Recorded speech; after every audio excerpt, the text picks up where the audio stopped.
అంటే మహిళల మీద ఎక్కువ జరుగుతున్న దాడులు దాన్ని అరికట్టడానికి అంటే స్కూల్ ఏజ్ నుంచే సెల్ఫ్ ప్రొటెక్షన్ కోసం అంటే బాలికలకి ఏమన్నా ఒకటి మీరు సెల్ఫ్ ప్రొటెక్షన్ ఇప్పుడు మనకి మీరే ఉన్నారు ఇక్కడ ఈవిడ నలిగిపోతున్నారు ఇందాక నుంచి ఫస్ట్ కాన్షియస్నెస్ మీరే ఉన్నారు మీ సాటి మహిళా విలేకరు నలిగిపోతూ ఉంది వీఆర్ నాట్ థింకింగ్ మీరు న్యూస్ బయట తీసుకోవాలనుకుంటున్నారు తప్ప ఆవిడని ఇబ్బంది పడకుండా ఆవిడని రక్షించే ఫస్ట్ కాన్షియస్నెస్ మన స్పృహ మనకు ఉండాలి మనకి అలాగే మన కళ్ళ ముందు పోలీసులు వచ్చి మనకి ఫోన్లు చేసి వచ్చి రియాక్ట్ అయ్యే లోపు అందరూ సెల్ ఫోన్లు తీసుకొని ఈ అమ్మాయిని ఏడిపిస్తున్నాడు లేదంటే ఇలాంటి జరుగుతుంది అని మన వీడియోలు తీస్తున్నారు కానీ వెళ్ళి అసలు ముందు ఆపాలి అన్న స్పృహ సమాజంలో కూడా రావాలి అది వచ్చిన రోజున ఇబ్బంది ఉండదు కేవలం ఆడపిల్లల్ని అంటే ఎవరి మానాన్ని మీరు రక్షించకుండా మనందరం ఏం చేస్తున్నాం నేను నాకు సంబంధించినంత వరకు నా కళ్ళ ముందు చాలాసార్లు నేను పనిచేసే షూటింగ్స్లో ఇట్లా ఉదాహరణ మీరే ఇప్పుడు చూసారా నలుగుతూ ఉంది అదే కాదు ఇబ్బంది పడిపోతాం నేనేం చేశాను బేసిక్స్ ప్రాబ్లం మీకు కొంచెం లోపలికి రండి అని చెప్పాం ఇది బేసిక్ కనీసం ఇది అందరూ అలవరుచుకోవాల్సిన గుణం ఇది అలాగే కళ్ళ ముందు ఆడపిల్లలను ఏడిపిస్తూ ఉంటారు చాలామంది చోద్యం చూస్తూ నిలబడుతుంటారు పోలీసు వరకు రాకుండా ఎందుకంటే మామూలుగా ఎందుకు జనం స్పందించరు బయటకు వస్తే మనకి పోలీస్ శాఖ మనకి అండగా ఉండదేమని భయంతో ఉంటుంది నేను మీకు ఈరోజు పత్రికా ముఖం అందరికీ మీడియా సమావేశం సందర్భంగా నేను ప్రజలందరికీ కూడా చెప్తున్నాను కదా మీరు ఇలాంటి సంఘటన మీ కళ్ళ ముందు జరుగుతున్నప్పుడు నిర్వహించాల్సిన ఫస్ట్ లైన్ ఆఫ్ డిఫెన్స్ ప్రజలు ముందుకు రాగలిగితే ఆటోమేటిక్గా మిమ్మల్ని ఎందుకు ఇబ్బంది పెడతారు అలాంటి పరిస్థితులు ఉంటే పోలీస్ శాఖ కూడా చాలా ప్రత్యేకించి హోంమంత్రి గారు చెప్పాను డీజీపీ గారు చెప్పాం అన్లైక్ ప్రీవియస్ గవర్నమెంట్స్ మనం బలంగా కూర్చోబెట్టి ఎవరైనా క్రైమ్ రిపోర్ట్ చేస్తే వాళ్ళని క్రిమినల్గా ట్రీట్ చేయకండి అది నిన్న నా ఒక 2 లక్షల చొప్పున పాపం ఇద్దరు మొన్న సెప్టెంబర్ 23న ఇద్దరు పిల్లలు చనిపోయారు 19 ఏళ్ల యువకులు రోడ్డు మీద వెళ్తా ఉంటే మన తుని దగ్గర బైక్లో మధ్యలో ముందు వెనక నుంచి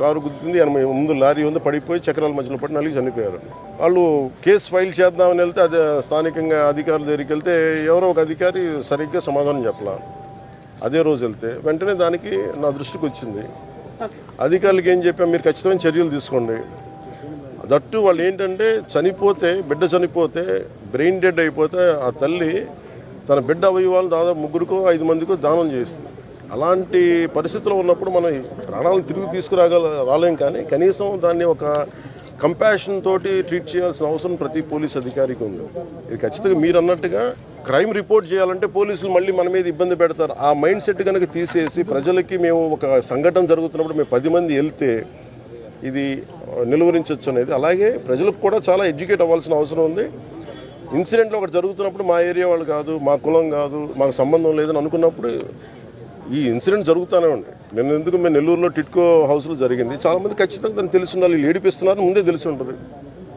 చాలాసార్లు నేను కేబినెట్ సమావేశంలో కూడా మేము మాట్లాడుకున్నది కానీ లేదంటే అసెంబ్లీలో కూడా నేను మాట్లాడింది కానీ బలమైన చట్టాలు రావాలి బలమైన చట్టాలు రావడం అంటే చాలా సందర్భాల్లో నిర్భయ కేసు కానీ ఇప్పుడు మనకి కలకట్టాలో జరిగిన గవర్నమెంట్ మెడికల్ హాస్పిటల్ కేసు కానీ ఇవన్నీ ఏం చెప్తున్నాయి మనకి రిపీటెడ్ ఇన్సిడెంట్స్ జరుగుతున్నాయి ఎన్ని బలమైన నిర్భయ చట్టాలు పట్టుకొచ్చినా ఇంకోటి పట్టుకొచ్చినా అమలు చేసే వ్యక్తులకి చిత్తశుద్ధి లేకపోతే కష్టం ఉంటుంది అలాగే ప్రజల సహకారం కూడా దీనికి చాలా చాలా అవసరం ఇది అందరం కూర్చొని సమిష్టిగా ఎవరి బాధ్యత వాళ్ళు నిర్వర్తించాల్సిన అవసరం ఉంది దీంట్లో మేము చెప్పింది ప్రత్యేకించి ఏంటంటే సింగపూర్ తరహాలో ఇప్పుడు మనం ఒక ఇన్సిడెంట్ జరిగినప్పుడు వెంటనే ఆ వ్యక్తిని చంపేయమంటాం ప్రజల నుంచి మీరు తెలంగాణలో చూసాం ప్రజలు బయటకు వచ్చి ప్రాణాలు తీసేయండి లేదంటే ఎన్కౌంటర్ చేసేయండి అని మాట్లాడుతూ ఉంటాం ఇది అలాగా అది చట్టాలు అలా తీసుకోకుండా అలాగే హైకోర్టు జడ్జిలతో సహా లేదంటే మీరు నిర్భయ యాక్ట్లో మీరు పార్లమెంటు డిస్కషన్ జరిగినప్పుడు ఆ సంఘటన జరిగినప్పుడు ఎంతమంది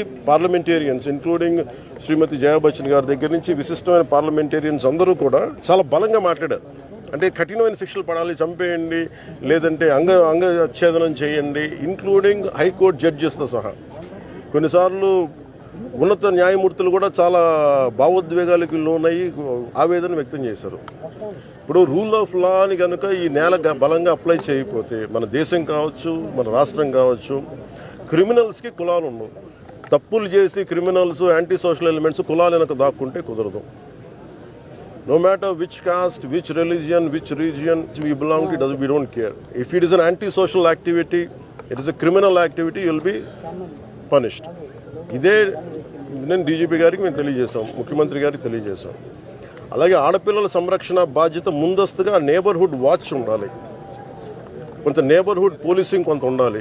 సివిలియన్స్ ఇప్పుడు మనకి జమ్మూ పూంచ్ సెక్టార్లో విలేజ్ డిఫెన్స్ కమిటీస్ ఉన్నాయి. ఉగ్రవాదులు వస్తే వాళ్ళే కూర్చోబెట్టి కొంత మాట్లాడతారు, వాళ్ళు కొంత ట్రైనింగ్ ఇచ్చారు. మనకి ఇక్కడ వెపన్స్ అవసరం లేదు, కానీ కనీసం ఇలాంటి మా ఏరియాల్లో మా నేబర్హుడ్స్లో ఇలాంటివి ఉన్నాయని చెప్పి చాలా మంది యువత ఉన్నారు, పెద్దవాళ్ళు ఉన్నారు, వాళ్ళకి first defence committees neighbourhood defence committees ఒకటి రావాలి. ప్రతిపాదన ఖచ్చితంగా పోలీసు ఉన్నతాధికారుల దృష్టికి నేను తీసుకెళ్తాను. మీరు అడిగింది అది కాదు, కానీ మీరు అడుగుతుంది ఏంటంటే అలాగే మీరు చాలా సింపుల్గా అడుగుతున్నారు. ఇప్పుడు 10 మంది యువకులు వచ్చి ఒక యాంటీ సోషల్ ఎలిమెంట్స్ వచ్చి ఒక అమ్మాయిని మార్షల్ ఆర్ట్స్ నేర్చుకున్న అమ్మాయిని ఏడిపిస్తూ ఉంటే ఒకరిని కొట్టగలదు, ఇద్దరు కొట్టగలదు. So mere martial arts is the first defence. ఖచ్చితంగా అది నేర్పించాలి. దానికి ముందు మనం స్పోర్ట్స్ని చంపేశాం. మీరు అంటున్న ప్రశ్న నాకు అర్థమవుతుంది.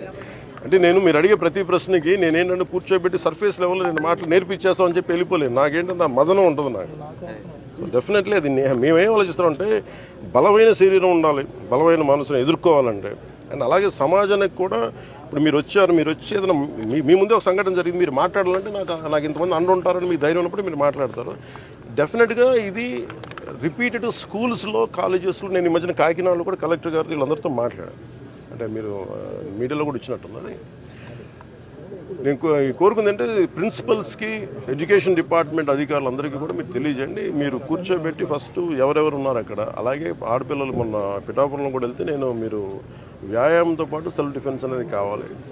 కాదు, అంత సెల్ఫ్ డిఫెన్స్ బాగా నేర్పించే వ్యక్తులు ఎత్తకడం చాలా కష్టం. ఎందుకంటే మీ బీయింగ్ ఏ మార్షల్ ఆర్టిస్ట్ అయినా, ఎందుకంటే కూర్చోబెట్టి 2 మన టీవీలో చూసుకుని నేర్చుకునేది కాదు. దీనికి ఇమీడియట్ లైన్ ఆఫ్ డిఫెన్స్ ఏంటి అనేది దీని మీద అది ఎవరితో కూర్చొని చేయండి ఇప్పుడు దాకా ఎవరు ఆలోచించలేదు. నాకైతే ఆలోచన ఉంది, కానీ అది స్పోర్ట్స్ వ్యక్తులు అంటే చాలా డిపార్ట్మెంట్స్ని కలిసి వాళ్ళకి చేయాలి. ఇది ఒక నిరంతరమైన శిక్షణ ఒక కరికులంలో పెట్టాలి. మీ కోరిక అది అంతే కదా. అది ఖచ్చితంగా అది మీ పేరు కృష్ణ గారు, ఖచ్చితంగా దాన్ని విల్ టేక్ ఇట్ ఫార్వర్డ్.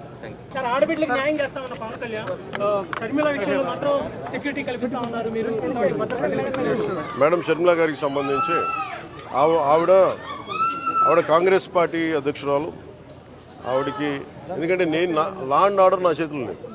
నేను ప్రతిపాదన పంపగలను. నేను పబ్లిక్గా చెప్పడం అంటేనే ప్రతిపాదన. ఖచ్చితంగా వాళ్ళు అప్లై చేసుకొని ఆ థ్రెట్ అసెస్మెంట్ చేసి ఖచ్చితంగా వాళ్ళకి రాష్ట్ర ప్రభుత్వం కల్పిస్తుందని నేను చూస్తున్నాను.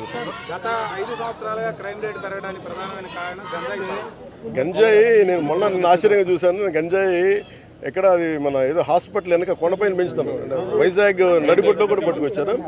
అంటే మీకు భవిష్యత్తులో నేను ట్వీట్ కూడా చేశాను, నేను దాన్ని ట్యాగ్ చేశాను హోమ్ మినిస్ట్రీకి కూడా. దీన్ని గంజాయి సాగుకి ప్రత్యేకించి డ్రగ్స్కి సంబంధించి ఒక ప్రణాళిక సిద్ధం చేస్తున్నాం. దాన్ని ఖచ్చితంగా మాట్లాడతాం.